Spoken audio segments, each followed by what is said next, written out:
네, 두 번째 키워드, 김건희 여사 없이 점점점입니다. 윤석열 대통령이 올해 설 연휴 인사를 영상에 김건희 여사 없이 혼자 인사를 한다고 그러더라고요. 네, 합창단과 노래를 이제 부르는 걸로 이번에는 설 인사를 하신다. 중요한 건 이제 김건희 여사가 거기 없다. 예. 이제 이 얘기인데. 전에 영상 보여주시면 늘 같이 예. 그 명절 인사를 두 분이 나란히 했었잖아요. 그렇습니다. 그리고 예. 이제 김건희 여사 육성도 나오고 그랬었는데 예. 이번에는 그것을 볼 수 없게 됐다고 저도 전에 들었습니다. 이것은 최근에 불거지고 있는 김건희 여사 관련한 논란에 대해서 김건희 여사도 굉장히 큰 부담감을 갖고 있는 걸로 당연히 해석할 수 있는 거고요. 그런 차원에서 대통령실에서 이런 식으로 영상에 김건희 여사가 나오는 것이 국민들께 좀 불편하게 보일 수도 있다. 아마 이런 판단을 내린 걸로 저는 생각합니다. 예, 워낙에 뭐 역대 대통령들도 명절 인사는 또 이제 부부 내외가 이제 같이 하는 경우가 많았기 때문에 굉장히 좀 이례적인 상황이거든요. 아무래도 뭐 명품백 수수 논란 등이 좀 의식이 된 걸까요? 어떻게 보십니까? 뭐 그렇다고밖에 예. 볼 수 없겠고 또 거기에 대해서 마땅히 답변들이 안 나오고 있기 때문에 영부인을 전면에 내세우지도 못하는 그런 상황입니다. 이미 작년 12월 15일쯤에 네덜란드 순방이 끝나고 나서 윤 예. 대통령 부부가 다 다녀왔는데 그 이후로부터 전혀 김건희 영부인이 행보를 하지 않고 있거든요. 그런 예, 것들 지금 이제 나오는 화면이 이제 네덜란드 국빈 네. 방문 당시 영상인데 지난해 12월이고 저 이후로 공식 석상의 모습을 드러내지 않았어요. 네, 사실 이 문제는 그 윤석열 대통령 당선 이후에 영부인이 대외 공식적인 행보를 하면서 이미 꼬여버렸다라고 봅니다. 윤 대통령 본인이 지난 대선 때 배우자에 대해서 이건 김건희 영부인이 당시에 허위 이력 문제 때문에 대국민 사과할 때 직접 밝혔던 거죠. 아내로서의 역할에만 충실하겠다. 예. 그래서 한마디로 조용한 내조 이것이 공약이 됐고 사실 윤 대통령이 지난 대선에서 배우자 리스크에도 불구하고 승리한 원인 중에 하나가 그래도 유권자들이 저기 영부인이나 장모 좀 걱정이 되긴 하는데 그래도 활동 안 하겠다니까 좀 믿어주겠다라고 하는 측면이 분명히 있었을 거거든요. 근데 거기에 대해서 아무 설명 없이 사과 없이 활동을 재개해버린 데서부터 이게 베베 꼬여버렸다라고 하는 것이고 근데 한창 활동을 하시다가 또 안 하게 되니까 국민들 보기에도 떳떳지 못한 거 아니냐 예. 이 얘기가 또 나올 수밖에 없는 거죠. 그래서 이 문제는 저는 예를 들면 특검을 수용을 한다든지 또 명품백 문제에 대해서는 적어도 관리대장이 어떻게 기록돼 있다든지 이런 것들에 대해서 충실하게 답변을 하지 못하면 계속해서 영부인은 활동을 할 수가 없게 된다. 이 점을 좀 지적을 하겠습니다. 예. 윤석열 대통령이 신년 대담이 이제 내일 오후에 이제 방송이 되잖아요. 그 안에 명품백 논란과 관련한 전후 사정 얘기가 좀 들어있다고 하던데 어느 선까지 좀 설명이 되는 건가요? 말씀하신 대로 설명이라는 단어에 주목해야 될 것 같습니다. 일각에서는 뭐 과한 표현을 쓰면서 어떻게 해라, 뭐 사과를 해라 이런 말까지 있었는데 이게 사과할 일이냐는 판단은 국민들께서 또 하실 수도 있는 겁니다. 전후 과정에 대해서 국민들께 말씀을 드리는 것이 순서라고 저는 생각을 했었는데 아마도 그러한 차원에서 윤 대통령이 발언을 하신 게 아닌가 생각합니다. 저도 이제 내용을 봐야 되겠습니다만은 예. 이게 어떻게 벌어진 일이고 그래서 그 이후에는 어떻게 처리가 됐고 그런 상황을 다 국민들께 소상하게 대통령이 직접 발언함으로써 이 상황에 대해서 어느 정도 정리가 되리라 저는 기대를 하고 이 이후에는 어느 정도 국민들께서 이제 이해를 하신 상황이 될 것이기 때문에 김건희 여사도 영부인으로서 당연히 대통령 배우자로서 활동을 해야 되는 거 아니겠습니까? 그것까지도 기대를 해볼 수 있는 상황이 아닐까 이렇게 봅니다. 네.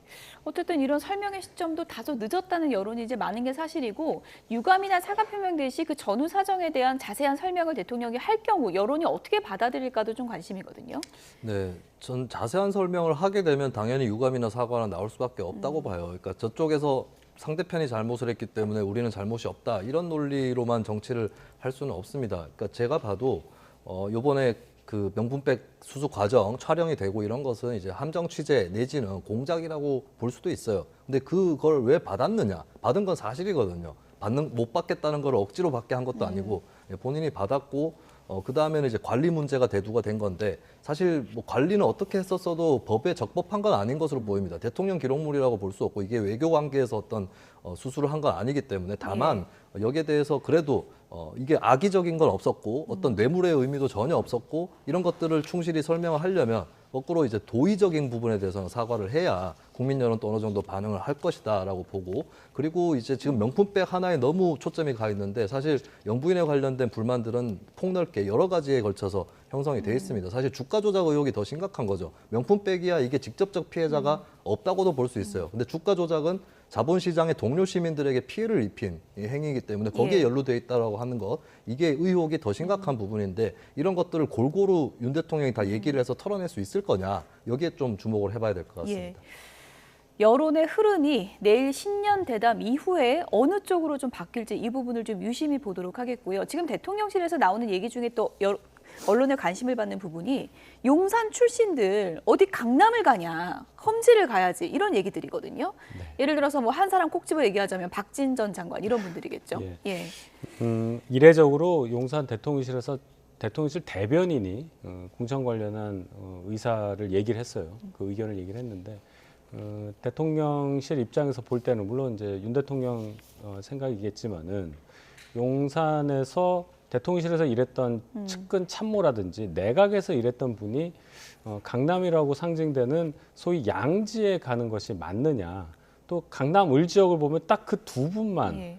2명만 공천 신청을 했어요. 저희가 명단을 좀 준비했는데 그래픽으로 보여주시면 좋을 것 같습니다. 그러니까 누가 돼도 두 분 중에 한 분만 되는 거잖아요. 시스템상으로 예. 보면은. 자, 그것이 한동훈 장관이 얘기했던, 한동훈 위원장이 얘기했던, 그리고 용산 대통령실에서도 얘기했던 공정한 경선, 이기는 그 공천에 맞는 거냐라는 예. 문제의식을 가질 수밖에 없는 것이죠. 거기에 대해서 이례적으로 이게 이례적이라고 할 수 있을 만큼 예. 직접적으로 공개적으로 의견 표명이 나왔다는 것에 주목할 필요가 있다고 네, 생각합니다. 용산 출신들 다 양지 가가지고 당선되고 현역 쫓아내는 거 아니냐, 마음에 안 드는 현역 쫓아내는 거 아니냐 그런 걱정들이 있었는데 용산에서 이런 입장을 직접 밝힌 거는 어떤 거라고 보세요?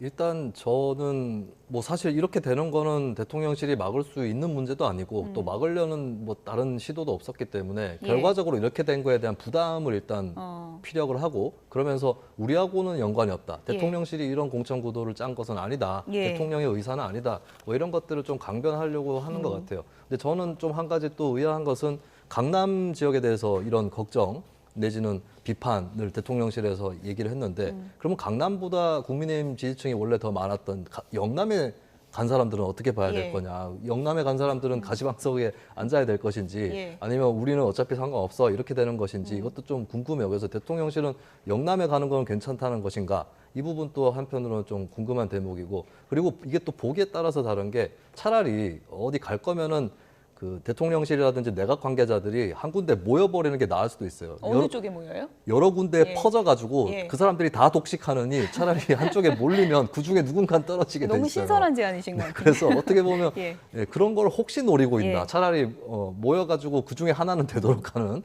예, 그런 생각도 한편으로는 해봅니다. 예. 그래서 그게 뭐 이렇게 퍼지느냐 모이느냐 이게 큰 차이가 있는가. 제가 예. 말씀드리고 싶은 건 그겁니다. 용산 출신들이 TK와 강남 양지로 가서 공천을 받는 모양새, 확실히 누구나 생각해도 이기는 공천은 아니잖아요. 끝으로 공천관리위원회에서 어차피 이게 좀 정리가 돼야 되는 부분이기도 할 것 같은데요. 오늘 아침에 정영환 공관위원장이 출근하면서 기자들의 질문에 이렇게 답을 했습니다. 강남 그쪽 살펴보겠다. 예. 국민 눈높이에 맞느냐 이걸 보겠다고 했으니까 아마도 공관위에서도 적절한 판단을 내리지 않을까 생각합니다.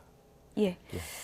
공천관리 작업이 진행되면서 용산 출신 인사들의 또 문제도 어떻게 정리되는지 지켜보겠습니다. 지금까지 윤희석 국민의힘 선임대변인, 김수민 시사평론가 두 분이었습니다. 고맙습니다.